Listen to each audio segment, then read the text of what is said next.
Protest एक जरिया है संवाद स्थापित करने का। आवाज तब उठाई जाती है जब आवाज सुनी नहीं जाती, जब आपको अनसुना कर दिया जाता है, लेकिन आप जानते हैं कि आपके लिए सही क्या है, तब आपको आवाज उठानी पड़ती है।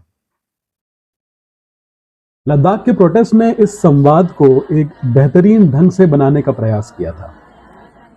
टिपिकल गांधीवादी अप्रोच, एक फंडामेंटल ट्रुथ पर आधारित एक नॉन वायलेंट प्रोटेस्ट जिसमें शामिल सभी लोग शांत स्वभाव के लोग हैं, शांत स्वभाव के मजबूत लोग। यह मजबूती इन्हें यहाँ का कठोर वातावरण देती है जो आधे समय बर्फ से ढका रहता है और पूरा समय बंजर जमीन से। Snow leopard, Tibetan wolf, black necked crane जैसी और भी कई इंडेंजर्ड प्रजातियों का प्रदेश, वह जगह जहां यह संवेदनशील प्रजातियां अति संवेदनशील मौसम और एक अनोखे पहाड़ी कल्चर के साथ इस बर्फीले बंजर में जान फूंकती हैं।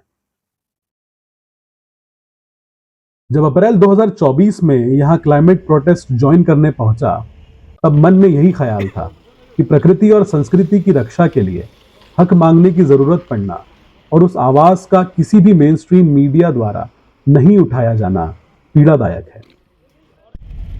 इसलिए 1000-2000 किलोमीटर की रोड यात्रा करके लिफ्ट लेते हुए मैं लेह पहुंचा।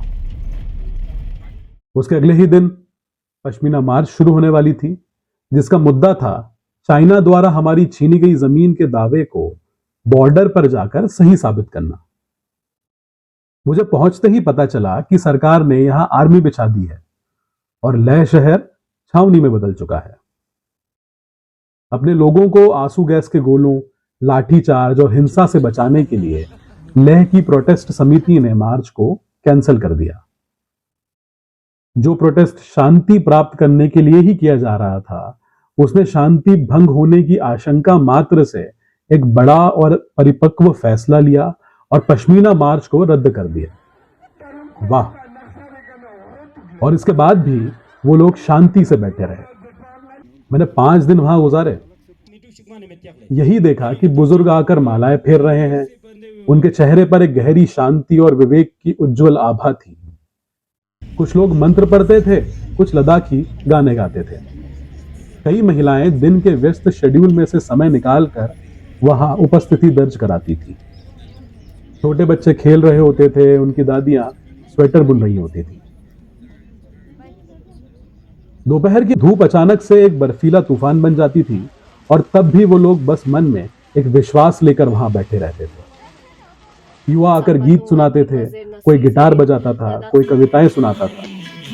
यही युवा सुबह से शाम सारी गतिविधियों और कार्यक्रमों को ऑर्गेनाइज करते थे और रात में उसी ठंड में तंबू लगाकर सोते थे। लोग नाचते थे, एक दूसरे का ख्याल रखते थे, पानी पिलाते थे और यही कहते थे कि इस दूर सुदूर क्षेत्र में हम पीढ़ियों से रह रहे हैं। हम जानते हैं कि यहाँ का वातावरण कितना नाजुक है। यहाँ फैक्ट्रियां खोल देने से यहाँ की जीवन शैली, वाइल्ड लाइफ, वह वनस्पति जिसे बाहरी लोग बंजर जमीन कहते हैं, पश्मीना का व्यवसाय, त्योहार, संस्कृति और हम सबके पसंदीदा दिलकश विशाल का हिमालय, सब कुछ बहुत तेजी से खत्म हो जाएंगे। हमें मालूम है कि इस जगह को बचाकर कैसे रखना है, तो हमें करने दो। अपने फायदे के लिए एक नाजुक और खूबसूरत जन्नतनुमा कस्बे को क्यों तुम खामखा मौत की तरफ ढकेल रहे हो? पर सरकार से यह सवाल करने पर वहां के लोगों पर गोलियां बरसाई जाती हैं। एक scientist, thinker, innovator Sonam Wangchuk को नेशनल थ्रेट बताकर जेल में डाल दिया जाता है।